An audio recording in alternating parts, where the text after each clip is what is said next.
Hello again, everyone, and welcome to another edition of Silver Bullion Television SBTV. I'm your host, Patrick Vieira.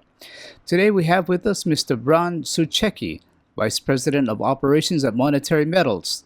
He has more than 20 years of experience in the precious metals industry, and prior to joining Monetary Metals, he served as the Manager of Analysis and Strategy at the Perth Mint. Good day, Bron. How are you doing? And welcome to SBTV. Hi, Patrick. Thanks. Thanks for being here again. Can you tell us a bit about how you got started in the precious metals industry and how you got interested in it? Well, actually, I didn't really have any. I sort of fell into it. So I left university in the mid-90s, and there was a recession in Australia, and I was looking for a job for quite a while. And I got a job in a retail outlet, and then I saw this ad for an administration person working for the Perth Mint. They had a shop in Sydney, a retail outlet. And to me, it was just a job. I had no idea about precious metals, no idea at all. I applied for the job, I got it, and I suppose I got, addicted. And it was funny because, I would sit across the counter and people would come in and, they'd have gold in their hands, which they wanted to sell, or they have cash in their hands and they wanted to buy. And there was something just, really sort of intriguing, I suppose, about the market and about the personalities and the people that invested. And I suppose, you get sucked into it. So it was a case of falling into it. Yeah, I'd have to say it was the same for me. I kind of fell into it myself. But at that time when you saw people trading gold for money, money for gold, did you see it as money at that time? Did you view gold and silver as money? No, at that time, look, I was young. It was just an administration job, and it was stock, it was inventory. We had a jewelry outlet. It was one of the products that was being sold, but I suppose it took, a number of years as you learn the business, and then, started sort of reading stuff on the internet and getting a bit more knowledgeable about it. Then you sort of come to a bit more of a deeper sort of understanding about the market and what drives it, and about the history of gold and all of that sort of stuff. So, that's something that sort of happens, over time. Yeah, so I guess as you were learning about the history of gold, at some point we saw how money was backed by gold. Do you hold that position today, or do you think it's just a barbarous relic, as some people like to say?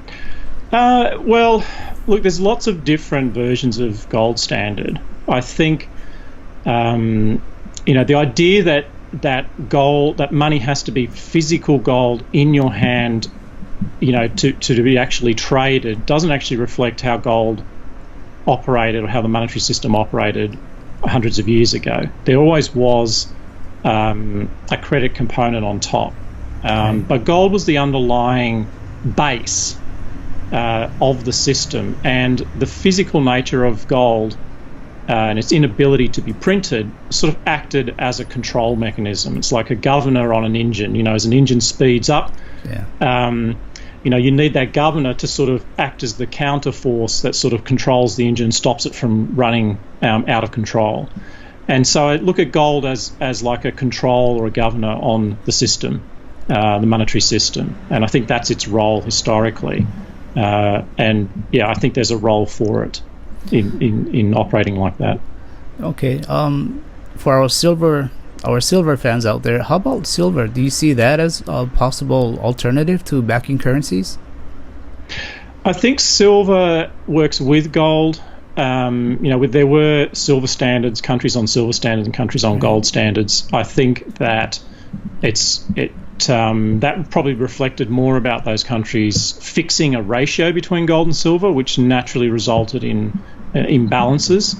I think the two work together in a monetary system, so there'll be a role for both.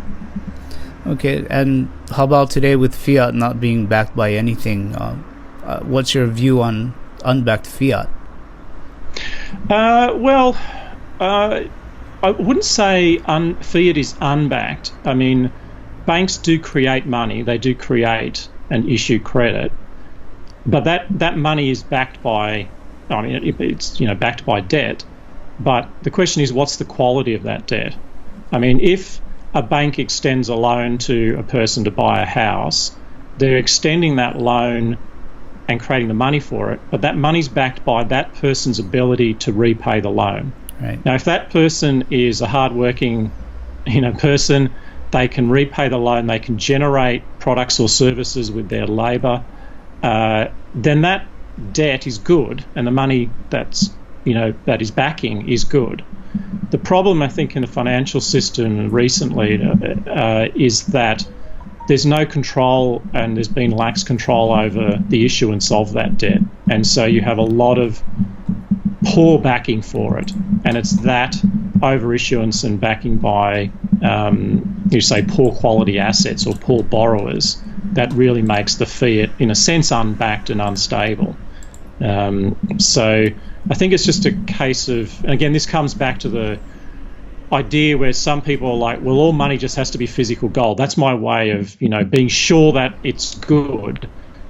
And there is a role for banks, because there are, people who are at retirement phase who have assets and wealth. Right. They want to lend that wealth to people to generate an income for themselves. And the young person doesn't have wealth, but needs the wealth to be able to be an entrepreneur and grow a business, or in this case, borrow money to buy a home so that they can work and be productive.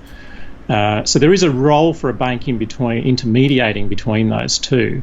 The question is the banking system doing that in a sustainable way? Is it doing that and to people that are, let's say, productive and people that can actually repay the debt? That's the crux of the issue for me. Right. So debt is okay as long as it's paid back. But when we look at my country, the U.S., I don't think that debt is ever going to get paid back. Look, I think if you take the bigger picture, there's no doubt that reserve currencies or dominant currencies change. England was the dominant economic sort of power, and the pound was the reserve currency, right, 100 years ago. So it's not inconceivable that, the US cannot hold that position forever. Now, it's debatable, of course, how long that will play out. I mean, this is a really long-term, big picture sort of view, but I don't think anyone can sustain that the current monetary structure will stay this way forever. It's bound to change. You've written about GOFO and backwardation. Could you explain to our viewers what those terms mean? Sure. GOFO is a shortened abbreviation for gold forward rate, and it's probably very similar and not really any different. I mean, it's basically the price of gold in the future. So it is very similar to the futures price of gold that you might see quoted on COMEX. Now, if the futures price, let's say the spot price is for buying gold today is immediately now for delivery, cash on the barrelhead, is $1,000, and the forward price in a year's time is $1,200.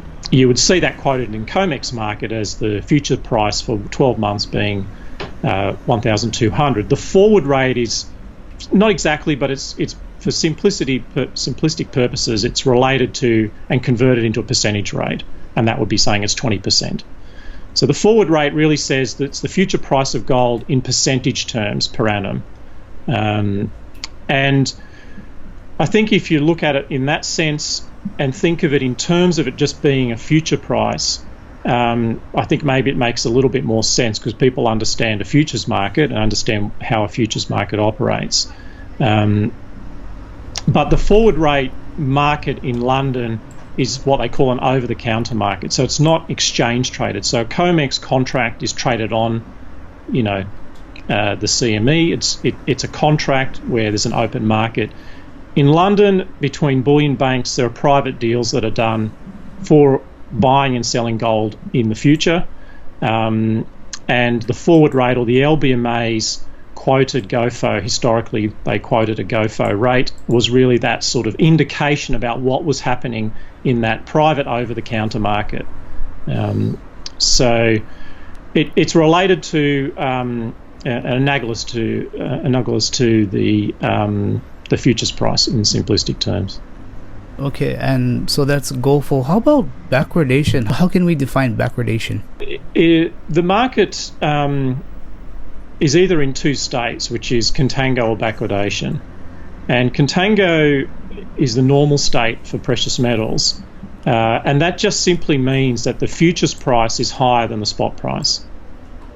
So if you want to buy gold for delivery and you're going to pay, but commit now, contract now, then the price of the gold in the future is higher. So if the spot price today is $1,000, then the futures price is $1,200. That's a contango market. Backwardation is a situation where the futures price is below the spot price. So if the spot price of gold is $1,000, the futures price might be $900, and that represents backwardation, where the price is lower if you buy it in the future.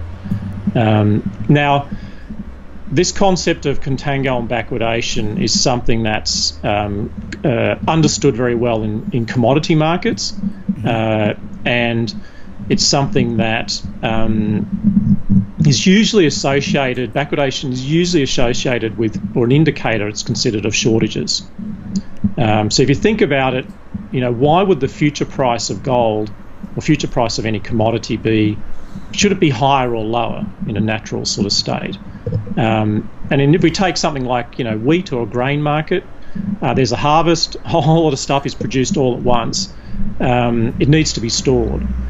So there's a cost to storing commodities, and normally the futures price has to be higher to incentivize market makers to be able to buy spot commodities today and then hold them in a grain elevator, for example, for a period of time, and they hedge themselves by selling a futures contract. When the spot price or the futures price falls below spot, what's happening is people in the spot market are saying, hey, we need this commodity desperately, so much so that they're bidding up the spot price well above the futures price. And in that case, it creates an incentive for someone with a grain elevator to say, okay, well, I can sell my commodity now in the spot market, and I can buy a futures contract cheaper and lock in a profit. So and the reason it works that way in commodities is that commodities are generally have very low inventory, so they're made and they're consumed. So oil or grain. So grain is harvested at a period of time, and then it's consumed up until the end of the next harvest, and then there's a whole bunch of new grain coming through. So they have very short amounts of inventory, and they go through cycles of inventory up and down replenishment. And the consumption of it means that there's always a very big, I suppose,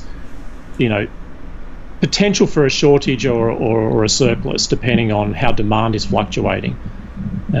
So futures markets act as a sort of a buffer or a way for speculators to trade and interact and provide sort of liquidity between fluctuations in supply and demand.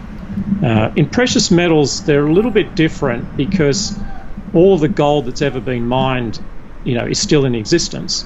I mean, no one throws gold away. You don't go, oh, this jewelry, it's out of fashion, I'll just throw it in the bin. Right? Gold doesn't disappear. So the concept of gold going into shortage sort of doesn't make sense. I mean, there's so much gold around. It can't really ever be in shortage in the sense that a commodity is understood, like oil or wheat or something may or may not go into shortage. So backwardation is sort of considered anomalous in gold because there should never be a real shortage of it. There should be plenty of gold around.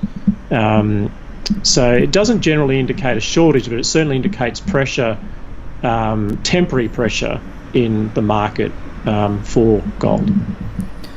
Okay, and getting back to your work with GOFO, I understand there's positive GOFO and negative GOFO. What would be the differences between the two?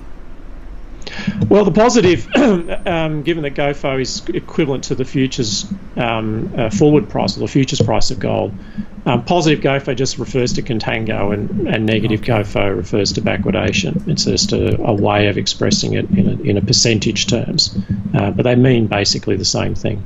Okay, so is it fair to say positive GOFO would mean a higher demand for dollars than gold, and a negative GOFO would be a higher demand for gold than dollars? Simplistically, yes. I mean, it's never that straightforward in precious metals. It's never straightforward. No, it's never that straightforward. I mean, GOFO is certainly a rate that's reflecting the difference between cash interest rates and the liquidity or rates on the precious metals. So it does sort of represent a relative difference between the two. I mean, it probably makes some sense in simplistic terms to say that. I think there's a lot of other factors that go into forward rates and that drive it, then that indicate different things. So it's not always a straightforward indicator, and you need to look at it in context of other market sort of indicators and developments. I understand since 1989 there's been, I believe, 3 instances of a negative GOFO. What impacts did they have, if any, and do you see chances of more negative GOFO coming up in the future? Well, not too much. I mean, if you look at the chart that I sent you, I did a couple of charts. Mm-hmm. One shows the period around 1999, just for example. And what you'll notice in there is that GOFO was sort of falling during 1999, but the price of gold had come off. It was very much flat. Okay. So it's and then you see that there's a huge spike in the gold price. This was around the Washington Agreement on gold, where a number of central banks got together and agreed to limit their sales of central bank. And what happened in that sense is the market really tightened up, because central banks, the borrowers of gold, which are usually mining companies at that time, and others realised that the liquidity or the availability of gold in the market would be curtailed. And so lease rates, which are the inverse of the forward rates, shot up, and that pushed the forward rate down. But you can see the market sort of recovered there, and the forward rate came back to its sort of 4 to 5% sort of rate at that period of time, and the price sort of leveled off. So there's not a clear, I mean, if you look at a chart like that, you don't see GOFO necessarily indicating anything that's going to happen. It's not a clear sort of one-to-one correlation. It's not that straightforward. The next chart shows 2008. It's a little bit more interesting, and you'll know that gold sort of sold off in that financial crisis, where people were looking for liquidity. But again, in this case, GOFO at the beginning there was rising with the price rising, and then it started to fall. So again, it's not a clear. It's not like you can say if GOFO is doing this, then the gold price will do that. Okay. It's not that straightforward. But one thing I'd note on that chart, you'll see towards the middle there's a huge spike in the gold price, and then there's a corresponding spike in GOFO. Right. So in that case, you look at that and go, okay, well, both of those spikes seem related. You might say, well, what's going on there? And the interesting thing about GOFO, which can tell you something, is that for GOFO to go up, i.e. the future price to go up, the gap between, because really GOFO is the gap between spot and futures, it must mean that the futures price is rising more. The gap is getting bigger. So spot's here and futures are here. The gap is getting bigger. Now, why would the gap get bigger on the price rise? Well, if you think about futures markets, they're composed primarily of speculators, and they're composed primarily of people, speculating with leverage, because futures contracts are leveraged sort of you only need to put up 5 or 10% depending on what the margin requirements are. So speculators, when they see in this case, the price had fallen and then they wanted to buy in, it indicates that the futures market, or the speculators in the futures market, were bidding gold up a lot more than the physical spot buyers were. And so the futures price got bid up a lot more than the spot price was going up. And that, in this case, you'll notice that the thing about it is that it lasted for a little bit of time and then it fell. And both the GOFO rate fell and the price fell. And if you think about speculators, because they borrow and leverage money, they don't have a lot of room to move. If the price comes off, they get margin calls, they have to liquidate. So they're usually hot money, they're usually not reliable. And in this case, the extreme run-up in GOFO indicates that futures speculators were bidding the futures price up probably excessively. And so then it's not surprising to see that they ran out of puff, let's say, and the price fell, and then the rate comes back down again with it, whereas the futures price sort of compresses back down to spot. So it's more of these sorts of temporary correlations and movements together that give you an indication, rather than any sort of big macro relationship between the rates. It's certainly not a rate that, you know, is something rock solid that you can sort of do a nice sort of correlation on between it and the gold price. If it was that simple, people would be trading it, you know, all the time. So it's a little bit more of a subtle indicator than just something that, you know, is guaranteed to work. You've got to read it a little bit more. And the other thing as well with GOFO is it's also just looking at, because it's the gap between spot and futures, it's not taking into account the cost of putting that trade on, because you can buy a spot contract and you can sell a futures contract and you can lock in the profit, but there's a cost to that because you've got to borrow money. You've also got maybe a cost of storing the gold, or you could lease it out. So there's a whole lot of other factors that come into determining what's the real profit that someone can make from arbitraging spot and futures prices. And that requires, and something that we do at Monetary Metals, requires a little bit more sort of detailed analysis. I've heard also that LBMA used to publish GOFO rates up until 2015, but they've stopped. Any idea why? Yes, the LIBOR scandal, where banks were implicated in, you know, manipulating LIBOR, because it was really just saying, what is your quoted rate? It wasn't based on market prices, so there was room for banks to say, oh, you know, I think the rate I'm charging is XYZ. And they did that because they had a large number of contracts based on it, that were based on that interest rate. And if certain banks could sort of put in a lower rate or a higher rate above the average, they could maybe influence it. So when that LIBOR scandal broke, the problem with GOFO is it basically is calculated in the same method. So it's really a poll by the LBMA to a number of bullion banks to say, what is your indicative forward rate that you would charge another bank? And they, as the regulators came around, started to say, look, those sorts of methods of calculating benchmark rates have to start getting tightened up, and a lot more regulations were put around it. The bullion banks looked at that and said, you know, to comply with all those regulations, just to create a rate which is sort of given out freely in the market, wasn't really worth it for them. And the LBMA, which is basically an organisation primarily composed of the bullion banks, really looked at that and said, it's not worth it financially to do it. There's a lot of risk if, you know, our traders quote the wrong rates, and, you know, they can get you know, taken to court, as a lot of LIBOR ones have done. So they basically said it's not worth the risk and the trouble to put the rate together, given that it's a specialist market, and so they just stopped publishing it. And it's something that has, it was something that was useful to the market, and a lot of people at the time sort of lamented that, you know, it was being dropped off. And what we've done at Monetary Metals, based on Keith Wiener's sort of work around looking at futures market and spot market, is basically, because there is a relationship between the futures price and a forward rate, we're able to do a pretty heavy sort of data science processing. So we pull extremely detailed intraday, tick by tick gold and futures prices, and apply a whole heap of sort of algorithms basically to them to glean out what the future, out of that futures price, what the forward rate is. And so I've got a chart there which compares our rates with the purple line, which is the LBMA rate.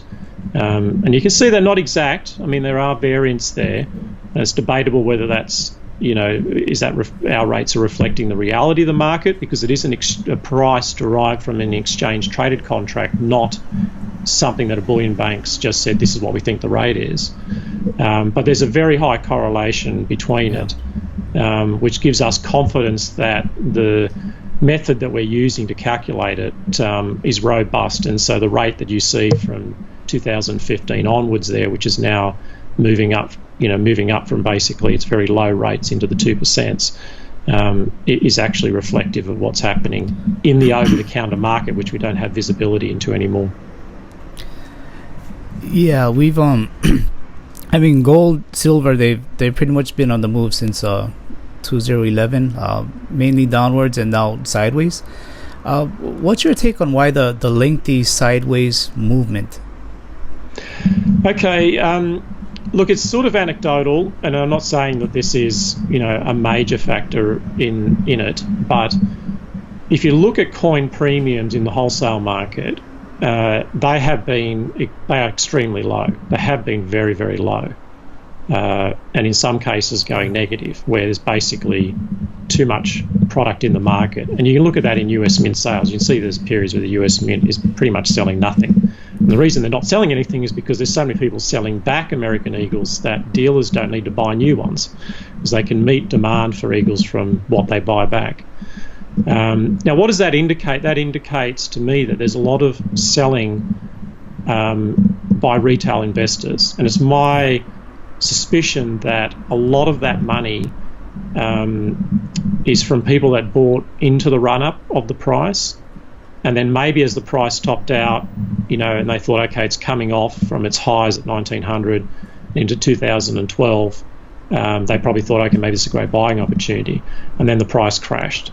Right. And so I think what we're seeing when the price moves up into the 1300s and it keeps getting capped is that people are like, okay, I've had it now, but the price is up, it's up, and I don't think that it's going to get higher than 1400 is what people are saying. So they're like, finally, I'm done with this gold, I'm selling it, I'm out of it. And so every time it has that run up, there's a wave of retail selling that puts metal back into the market. So I think there's people that are getting out. It's basically those sort of stale longs that have had it with the gold market, and they're waiting for that opportunity for the price to get up. They didn't want to sell 1,000, they couldn't take the loss, but now it gets to 12, 1,300, they're like, okay, that's it, I'm out. And so I think we need to exhaust all of those sort of buyers that are unhappy with their current gold positions, which they'd bought historically. And I think that's a factor in the market. I'm not saying it's the only one, but I certainly think it's very interesting that coin premiums and fabrication premiums have been very low for the last few years. I think it's just showing there's this weight. Now that selling will end eventually. There's only so many people that are going to be, in that position. And then once that selling is over, there isn't really that little cap in the market, and that's when I think gold will take a break. But I don't know the timing of that because, I don't know the sentiment. But I think every time it has a run-up, you're taking more and more of those stale longs out of the market and giving it the base that it can make to move forward. Yeah, in I believe 2015, we've seen gold and silver bottom out. Do you think that is the bottom, or can it go lower, or should we hopefully start to see a bull market sometime? Yeah, no, look, I'm pretty confident that is the bottom. Yeah. I don't think gold's going to go back down to 1,000. That's not to say that it's not going to push down to 1,200 or and as it flirts with those low 1,300s, because you've still got. You've got to think of the psychology.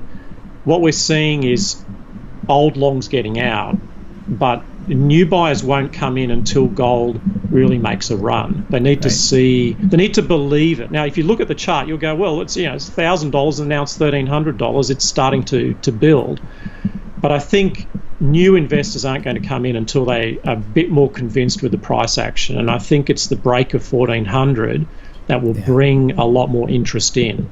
You need those headlines in the newspaper that say gold has, broken through levels that it hasn't seen for 8 years. Nice round numbers like $1,400. It hasn't done this for so many number of years. Once those headlines hit mainstream newspapers, because they need some sort of catchy, tagline to write about, that's when you'll start getting people going, oh, okay, gold's moving. Now, we're in the industry, so we look at it and go, wait a minute, it has been basing and it's sort of been moving up for a long period of time, but the average investor, the mainstream investor, isn't following gold that closely, and, they see a bit of a V bottom, but they want more confidence before they'll, go with that run up.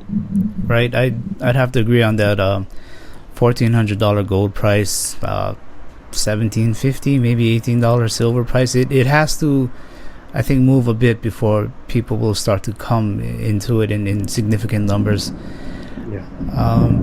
But having said that, how do you expect gold's performance to be this year? Look, I think unfortunately it's going to be much of the same. I'm starting to see a little bit of a change in the premiums, the wholesale premiums. So I'm getting the sense, and this is, I'm sort of getting, guessing here really, but I'm getting the sense that selling is starting to exhaust out. So I'm sort of feeling confident that, hopefully by the end of the year we can break through 1,400, and that is really the key to get new money in and then really push it higher. Yeah, I'm hopeful as well. How about silver? How do you see silver doing this year? Any chance we could see the ratio get back into maybe a 75-1 range? Look, it is really high. The ratio is really high. And I think if you have a long-term view, and because the ratio, if you look at the gold-silver ratio, which tells you, what's more likely to outperform. Yes, silver, that gold-silver ratio at 80 is historically quite high. Now, there has been a period in the past where it went to 100, so it's not an absolute lock that, silver's going to outperform from here. But I think if you, the probability is that silver in the next run is going to be the outperformer, and move down from 80 back down to maybe 50. Which is probably, longer term sort of average rate. And it has bottomed down at 40, so 45. So, I think it's a smart play. Now, it just depends on how aggressive you are. You don't have to be all in. It's not a good thing to do. You can think of the ratio as something where you might say, okay, at 80, and this is a personal choice, okay, maybe, depending whether you're really gold or silver favoured, but it's a ratio of how much gold and silver you have in the portfolio. So you might say, okay, at 80, I'll start moving out of gold and into silver. And then as that ratio is starting to turn and it's clearly starting to trend down, you might then shift a lot more into silver. Rather than going, okay, at 80, I'm just going to sell all my gold and buy all silver. It's sort of putting all your eggs in one basket, and it's never good to do that in an investment sense. And I think if you're looking at precious metals and gold and silver together, it's really the ratio as an indicator of how much should I be skewing to gold or silver. So certainly right now at 80, it's on the high level. There's a case to say, okay, it's time to start sort of shifting some of that of your precious metal allocation to be a little bit more silver. I think it's something. I did a study. Trading the ratio is really a way to get extra return out of precious metals. I saw a lot when I was at the Perth Mint, when I did an analysis of the client base there. A lot of clients were, had bought their allocation. They might be, say, 50% gold, 50% silver, and then they never change it. They would just sit on that allocation. And what would happen is that the percentages of gold and silver in their portfolio in terms of dollars had radically changed from their original 50-50. But people weren't trading it, and I think that's a mistake. I think you need to be, I'm not saying you day trade it, but it's something that you would look at every quarter, every 6 months, and just skew it one way or the other depending on your risk profile. So someone right now might be a bit more aggressive, might say at 80, you know what, I want to go 50% silver and 50% gold or more. Someone who's a little bit more of a gold favoured, they might just put 25% in. It's a personal choice, but there certainly is a case to say as that ratio's topping out that silver's probably going to be more likely to outperform. So it's just something to factor in and think about that in terms of what happens as the ratio's falling, move a little bit more into silver. Yeah, I'd agree with that also. It's good to just put a portion of it and play the ratio. I hope you can help me answer this question because I have people ask me this question all the time. The ratio is 80-1, silver to gold, but the miners are saying it's 9-1 coming out of the ground. How do we reconcile and appease people with this question? Okay, well, look, it's a bit of what they're looking at is the supply side of the equation. They're not looking at the demand. Okay, so price is always about the interaction of the buyers and the sellers. So when you look at those out of the ground ratios, or how much gold or silver is in the ground, or how much gold and silver is above the ground in vaults, you're looking at the supply or the stock side of things. You're not looking at the demand side. And it's the buyers. I mean, you could have you can be producing silver at the ratio of 1 to 10, but like if no one wants to buy silver, the price is going to be really, really low. So you've got to look at the other side, and I think that's the way simplistically to sort of answer that question. And the other thing to keep in mind, which is important, is that whilst silver is a monetary metal like gold, it has a large hoarded sort of component, 50% of its annual demand is industrial. Right. So it is related to changes in the economy and general economic performance. You have another chart also on Bank of England custodial gold holdings. The interesting thing about that chart, which is that it sort of speaks to this concept, because when you think about forward rates, or futures prices, when they're higher, there's an arbitrage profit. There's a profit to say I'll buy spot gold and I'll sell a futures contract at a higher price, and then I can store the gold, I can carry it, I can hold it. Right. Now, the chart of the Bank of England stocks, when the rate goes negative, it's really saying you can sell gold now. If you have gold, you can sell it and you can buy a futures contract at a lower price. So it's really an incentive to people to say, well, liquidate your metal, bring it into the market. And I think it's interesting in that chart, which is what I sort of talked about in the article, was that, just as the red line, which is really just showing the negative. So when the GOFO rate went negative, that's all it's showing, just to make it a lot clearer. Okay. Just as soon as it goes negative, you see the stock start to drop.